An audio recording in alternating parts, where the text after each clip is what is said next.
What are some things that absolutely cannot happen as a trustee? Cannot happen. What are some no-nos? What are some things that you don't do that as a trustee? As a trustee, the biggest no-no is to think that you can be a trustee and then profit from being a trustee, meaning that you can start to run the trust as if it's for you.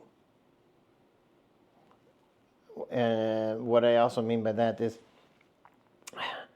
in such a way that you are going to profit and benefit and steal from the beneficiaries or from the trust, so that you have your best interest in mind instead of the beneficiaries and the trust itself.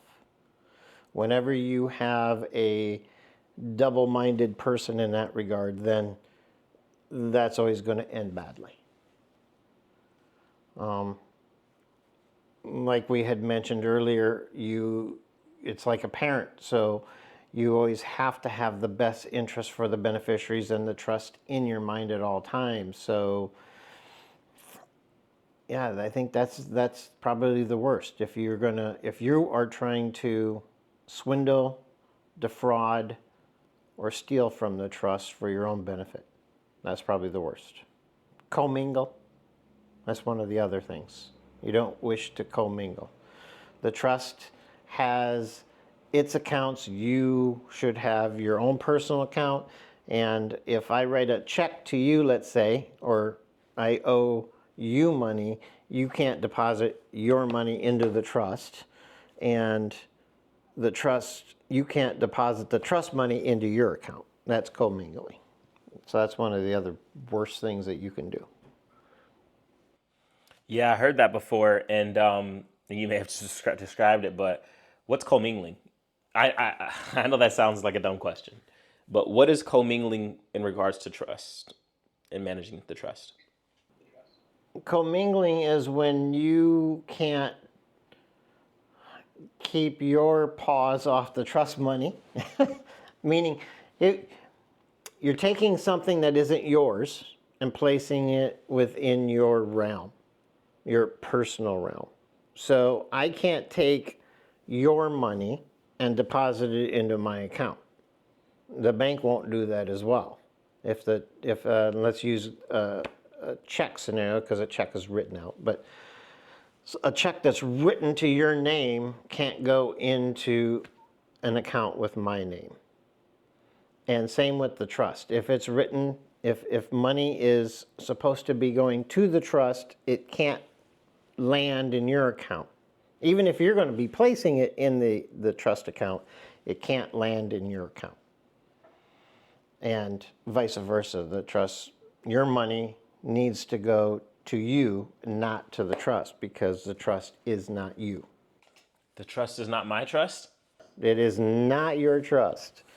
You're a trustee of a trust. You're the trustee of an irrevocable trust, but the trust is not yours in any way, shape, or form.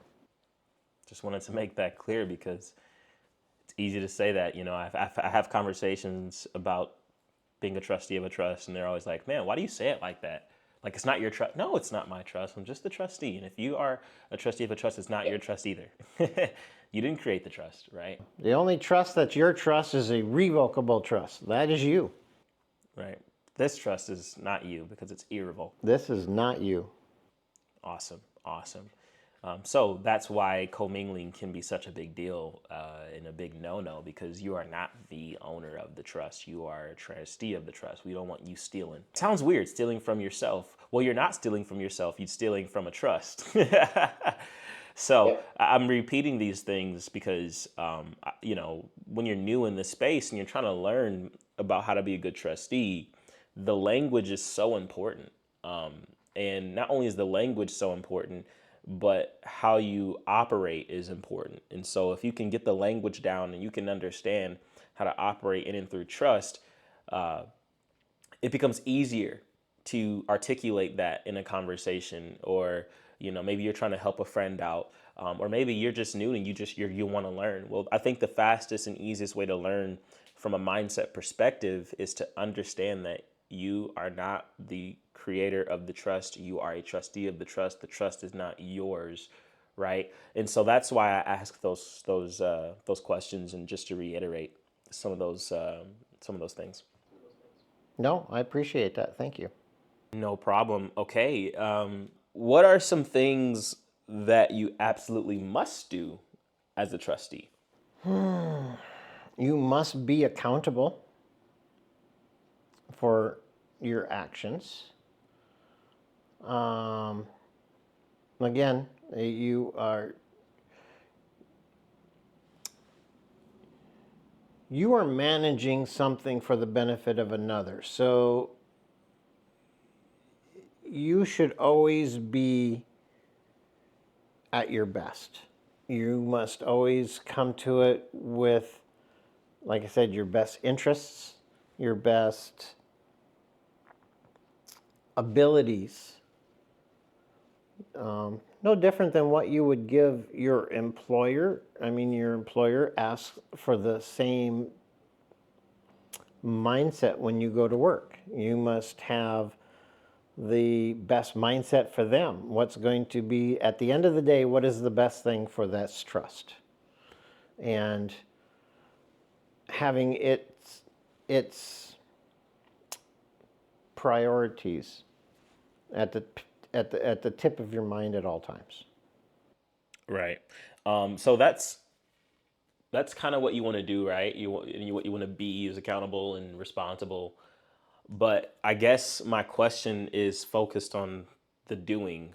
What must you do? I can think of a good one, and then you can maybe think of more. You must understand the rule book, right?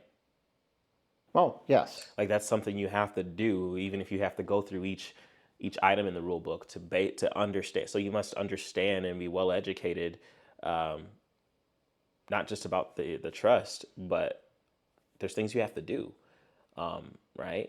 As a trustee, you have to select Correct. certain people. You have to manage this or that. You have to appoint this or that. You have to have meetings. These are just some things that I'm thinking about as like, what are some things that you must do as a trustee to make sure that you are being a good trustee?